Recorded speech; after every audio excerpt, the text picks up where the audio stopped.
ഫാത്തിമ ബീവി ഒരു ദിവസം സ്വർണത്തിന്റെ ഒരു വളയിട്ടത്രേ.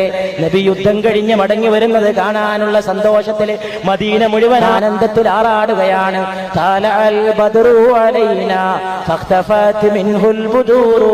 എല്ലാ പൂർണ്ണചന്ദ്രന്മാരെയും അസ്തമിപ്പിച്ചു കളഞ്ഞ പൂർണ്ണമായ പൂർണ്ണചന്ദ്രൻ എന്ന് മദീനക്കാർ പാടിപ്പുകഴ്ത്തിയ നബി തിരുമേനി യുദ്ധം കഴിഞ്ഞ് മടങ്ങി വരുമ്പോൾ മദീനയിലെ ആനന്ദത്തിന്റെ ആഘോഷമാണ്.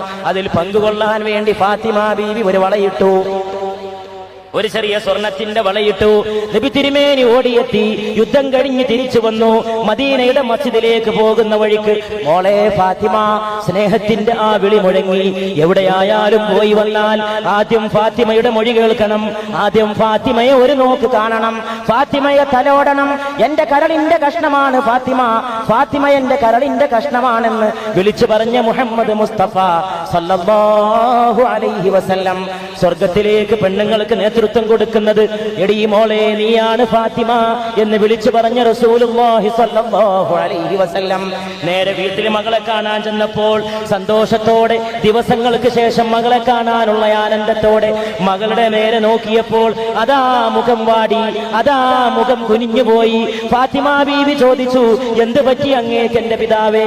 അല്ലാഹുവിന്റെ റസൂലായി വന്ന എന്റെ പിതാവേ, മിറാജിന്റെ രാവിൽ റബ്ബിനെ കണ്ടു വന്ന ബാപ്പാക്ക് മകളാകാൻ ഭാഗ്യമുണ്ടായ ഫാത്തിമ, അള്ളാനെ കണ്ടുവന്ന പിതാവിന്റെ രക്തത്തിൽ ജനിച്ച ഫാത്തിമ, അള്ളാഹുവിന്റെ അടുക്കൽ നിന്ന് സംഭാഷണം നടത്തിയ മഹാനായകന്റെ മകളായി പിറന്ന ഫാത്തിമ, ജിബ്രീലിനെ കെട്ടിപ്പിടിച്ച ശരീരത്തിൽ നിന്ന് ജന്മം കൊണ്ട ഫാത്തിമ. ആ ഫാത്തിമ ചോദിച്ചു, അങ്ങേക്ക് എന്ത് പറ്റി? അങ്ങെന്തേ എന്നെ സന്തോഷത്തോടെ വിളിച്ചിട്ട് പിന്നെ എന്തേ മുഖം വാടിപ്പോയത്? മോളെ നിന്റെ കയ്യിൽ എന്താണ്? മോളെ നിന്റെ കയ്യിൽ എന്താണ്? അതൊരു ചെറിയ വളയാണ്. അല്ലാഹുവിന്റെ റസൂലേ, എന്റെ പ്രിയപ്പെട്ട പിതാവേ, അങ്ങ് വരുന്ന സന്തോഷം ആഘോഷിക്കാനാണ് പിതാവേ. മോളെ ഫാത്തിമ, സന്തോഷം ആഖിറത്തിലെ സന്തോഷം മതിയോ അതോ ദുനിയാവിലെ സന്തോഷമാണോ ഫാത്തിമ? അല്ലാഹുവിന്റെ സ്വർഗത്തിലെ ആഘോഷമാണോ അവിടുത്തെ സന്തോഷമാണോ വലുത് ഫാത്തിമ? അതുകൊണ്ട് ഊരിക്കളയടി ഫാത്തിമ.